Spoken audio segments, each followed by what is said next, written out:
Hi guys, it's Portia here with Stitch Story, and today I want to come to you guys with this quick tutorial on how to make an I-cord. So there are many ways to make one.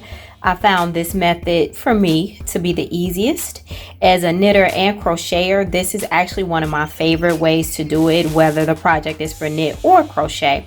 The thing I like about this one is it pretty much is 2 stitches and it creates let's just say 3 sides. So I like it. It's kind of round, so I like the way that this one comes out.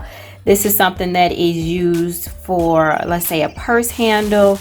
You can use it for drawstrings if you're making like some kind of hoodie or even a drawstring purse. I've also seen people crochet around wire and they twist it into words or to letters. Again, this is just something great to have in your back pocket, whether you're a knitter or a crocheter. So let's jump right in. Now for the purpose of the tutorial, all we need is a little bit of yarn, and I chose something bulky so that we can see the stitches, and I'm using an end hook. Okay, so let's get started. We'll start with a slip knot. And I am using, again, like I mentioned, a bulky yarn, but this hook that goes with this is actually smaller.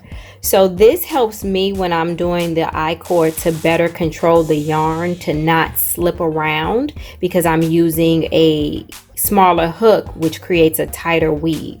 So let's begin by chaining 2. And we are going to place the hook in the second chain from the hook, yarn over, pull through. Now we have 2 loops on the hook. The first loop here, we're going to drop that one, and notice, like I said, because I'm using a smaller hook and a thicker yarn, that loop stayed there, but we're going to be gentle. We're going to yarn over again, pull through. We're going to place our hook back through that very first loop, yarn over, pull through the first loop, drop it, yarn over again, pull through the second loop, put the first loop back on the hook, yarn over, pull through, drop, yarn over, pull through the second loop, place the first loop back on the hook, yarn over, pull through, drop, yarn over, pull through the second loop, place the hook back through the first one, yarn over, pull through, drop, yarn over, pull through, place the first one back on. And literally that's all we have to do to create the I-cord. So all we do is continue in this method until we reach our desired length. How easy was that?